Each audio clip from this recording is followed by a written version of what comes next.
Алла Тағала Бақара сүресінің 95 аятында: олар өз қолымен істеген күнәлары тұрғанда өздеріне әсте өлім тілемейді десе, Иса сүресінің 29 аятында: бір-біріңді өлтірмеңдер деп ескерткен. Шиша, кальян немесе қазақша қорқор.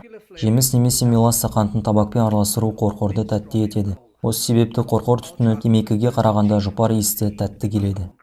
Алма, қара өрік, кокос, манго, жалбыз, құлпынай және кола дәмді қорқор түрлері кең таралған. Табақты қыздырып түтін шығару үшін қорқордың мұржасында арнайы ағаш, көмір немесе ағаш көмірді қолданады.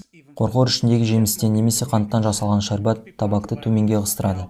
Қорқордың түбіндегі су шығатын түтінді салқындататындықтан түтіннің дәмі жұмсарады. Мамандардың пайымдауынша түтіннің жұмсақтығы себепті оны тереңіне шегу қауіпті өкпе ауруларына шалдығу ықтималдығын арттырады.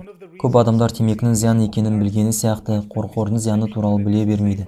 2012 жылы ауруды бақылау және алдын алу CDC орталығын жариялаған зерттеулер нәтижесі қорқордың тудыратын ауруларының көптігін көрсеткен. Қорқорды шегетіндер қорқор темекі сияқты зиянды емес, себебі оның мұржасында арнайы сүзгі бар деп ойлайды. Темекі мен сигараға қарағанда қорқордың зияны жоқ деп есептеу көпшіліктің арасында кеңінен таралған қате түсінік. Қорқордың құрамында шайыр үлесі 0 мг деген жазу және оны шегу барысында табак су арқылы сүзіліп зиянды заттары өтпей қалады деген қате пікір тағы бар. Қорқорды шегетіндер темекі шегетіндер сияқты шегіп жатқан заттың денсаулығына зиянды әсері туралы көп біле бермейді. Қорқордың адамға әсері, қорқорға тәуелділіктің алдын алу және одан бас тартуға қатысты зерттеулер енді ғана жүргізіліп бастады. 5 жасөспірімнің біреуі қорқор шегеді, қалғанының жартысы оны қауіпсіз деп ойлайды. Зерттеулер мәліметтеріне сүйенсек, қорқорды үнемі шегетін 18 бен 30 жас аралығындағы адамдардың 16% қорқордың құрамында никотин жоқ және ол тәуелділікті тудырмайды деп ойлаған, ал 56% қорқордың ешқандай зияны жоқ деп есептейтіндерін айтқан.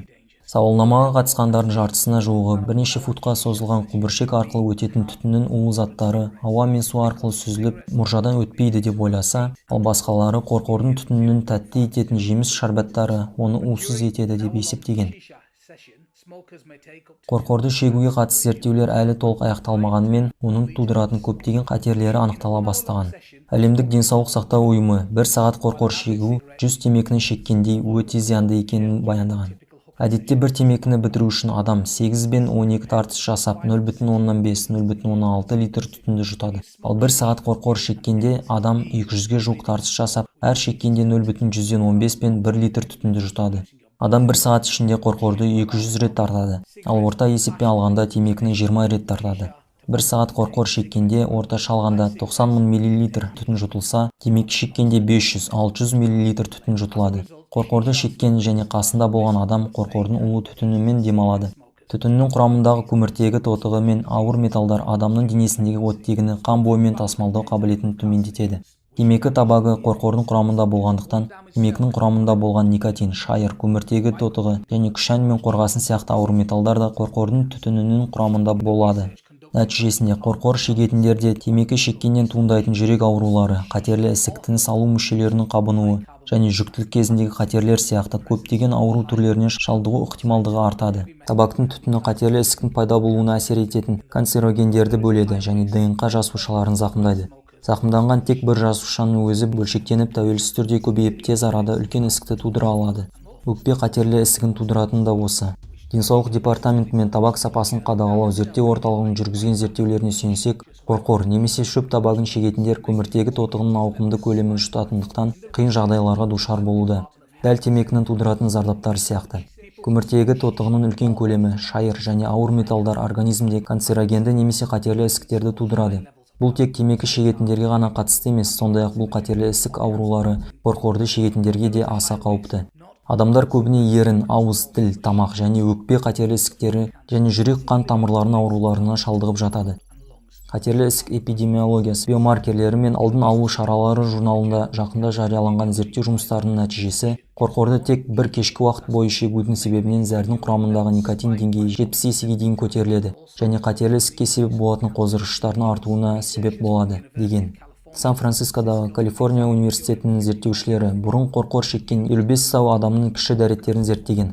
Алдымен бұл адамдарға бір апта бойы кез келген шылым түрлерін тартпауларын және апта соңында тексеріске кіші дәреттерін зерттеушілерге жеткізулерін талап еткен.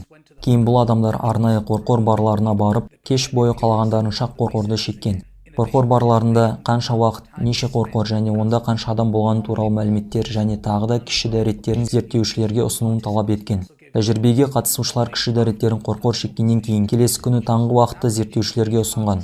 Орта есеппен алғанда әрбір қатысушы адам 0,6 тостаған су құбырлы табақты қолданған және 74 минуттай қорқорды шеккен. Сараптама жүргізгеннен кейін қорқорды шекпеген кездегі және оны шеккеннен кейінгі кіші дәрет үлгілеріне сараптама жасаған. Нәтижесінде қорқорды шеккеннен кейінгі дәрет үлгісіндегі никотин мөлшері оны шекпеген уақыттағы мөлшерінен 73 есе артық болған. Никотиннің метаболиті болып табылатын кантининнің де 4 есе артқаны анықталған. Сонымен қатар дәреттің құрамында қатерлі іске әкеліп соғатын химиялық қоспалардың мөлшері 14%-дан 91%-ға дейін артқаны белгілі болған. Бұдан басқа зерттеулерде қорқор шегу адам денсаулығын зақымдайтын токсиндер мөлшерінің артатындығын анықтаған. Бір түн қорқор шегіп, кейін сараптама жүргізген зерттеулер жұмыстары басқа зерттеулерден өзгеше болды. Себебі басқа зерттеулердің көбі емханада жүргізілген. Сан-Франциско жалпы аурухана мен жарақат орталығының химиктері өз зерттеулері бойынша мынандай хабарлама жасады. Кім қорқорды шегетін болса, соның организмдегі бензол және көміртек тотығының мөлшері қарқынды түрде артады. Бензол көп жағдайда өлімге себеп болатын аққан ауруына шалдығу қаупін арттырады. Ал көміртек тотығы жүрек пен тыныс жолдары ауруларымен ауыратын адамдарға аса қауіпті. Ағаш көмірі мен табактың улы заттарды тасымалдауын түсіндіретін болсақ, көмір жанғанда бөлінетін жылу қоспамен, яғни хош иіс шығарушы дәмдеуіштермен химиялық реакцияға түседі. Нәтижесінде одан улы газдар және хош иісті көп орамды көмірсутектер бөлініп шығады. Кейбір хош иісті көп орамды көмірсутектер канцерогенді болғандықтан өкпенің қатерлі ісігіне шалдықтыруы әбден мүмкін. Сондай-ақ қорқорды 24 сағаттан артық шеккен адамның өкпесінен көміртегі тотығының темекі шегетін адамдыкінен 2,5 есе артық екені анықталған. Қорқор шегу темекі шегу сияқты адамға өте қауіпті. Қорқордың құрамындағы көміртегі тотығының мөлшері СО темекідегі көміртегі тотығының мөлшерімен бірдей, немесе кей жағдайда көбірек болады. СО қан жасушаларындағы оттегін алмастырады. Соның әсерінен адамның дене мүшелерінде оттегінің тасымалдануы нашарлап, адам ағзасына кері әсерін тигізеді. Қорқордың құрамында никотин, шайыр, өткір зиянды қосындылар, кобальт, қорғасын сияқты қатерлі ісікке әкелетін ауыр заттар мөлшері өте көп. Қорқор шеккен адамның қанының құрамында никотин мөлшері және жүрек соғысы артады. Жұтылған түтін жүйке жүйелерінде химиялық реакциялардың орын алуына себеп болады. Кейін допамин бөлініп, санада ләззат сезімі туады. Никотин адамның темекіге немесе қорқорға тәуелді болуына зор ықпал етеді. Бірнеше рет қорқорды шеккен адамның оған тәуелді болуының басты себебі де осы. Аяғы ауыр әйелдің қорқорды көп тартуы, туылған баласының салмағының аз болуына және басқа да туу кезінде қиындықтарға әкеледі. Қорқор туберкулез, қатерлі ісік, ұшық және гепатитке әкеп соғуы мүмкін. Вирустарды адамдардың бір-біріне жұқтыруы бір мүштікті қолдану себебіне арта түседі.